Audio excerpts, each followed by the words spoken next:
Je m'appelle Pierre Bernard. Au moment de la libération, en septembre 1944, j'avais 14 ans.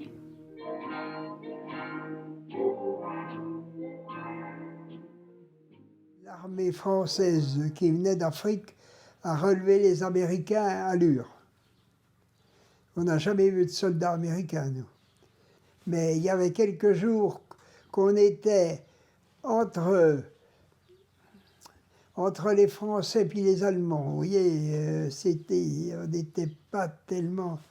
On ne savait pas très bien où on était.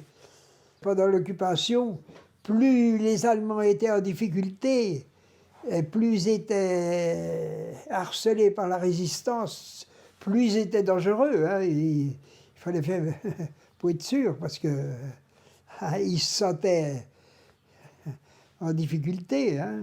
Vous savez, le curé de Saint-Germain, le jeune curé de Saint-Germain, qui a voulu leur dire, qui parlait parfaitement allemand, puisqu'il était alsacien, qui a voulu leur dire, ben, vous voyez bien que vous êtes fichus, ben, il a pris un coup de revolver, hein, il s'est fait tuer. Hein. Ah oui.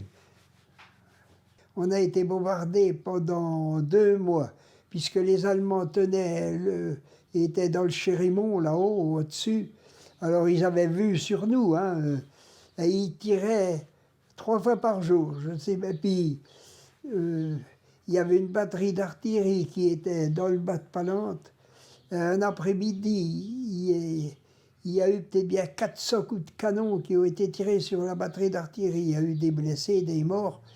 Et puis alors la batterie a été s'installer ailleurs, a quitté Palante. Quand ils tiraient, ça dégageait une grosse fumée. Alors, ils les voyaient depuis là-haut. Je pourrais vous dire que les 2 qui étaient dans les trous individuels derrière chez nous, ils ont été intelligents, les 2 Allemands.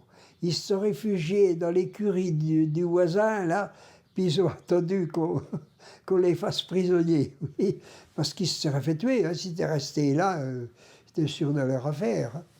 Oui, oui. Un jour, sans nous prévenir, le lieutenant a envoyé un adjudant, un Feldwebel et puis un soldat. Je réquisitionne votre poste de radio. Il n'y avait pas tellement de postes de radio, pas longtemps, il y avait peut-être 5-6. Alors, ils nous ont pris notre poste de radio, ils nous l'ont redonné en partant, ils ne nous l'ont pas volé. Mais on n'était pas contents. Et puis, l'après-midi, il a convoqué mon père. Il y a un soldat qui est venu, il veut voir le bourgmestre ce soir à 8h. Alors il arrive, il y avait le Feldwebel qui était venu chercher le poste qui était là. Il dit en allemand, le bourgmestre m'a dit telle chose. Bien sûr, quelque chose de pas agréable pour eux. Puis mon père lui dit, non, non, j'ai pas dit comme ça. Alors le lieutenant a vu que mon père comprenait l'allemand. Il a dit, vous l'avez appris où? Eh ben, chez vous, qu'il a dit. Parce qu'il avait déjà dit qu'il avait fait une partie de la guerre de 1914. Oui.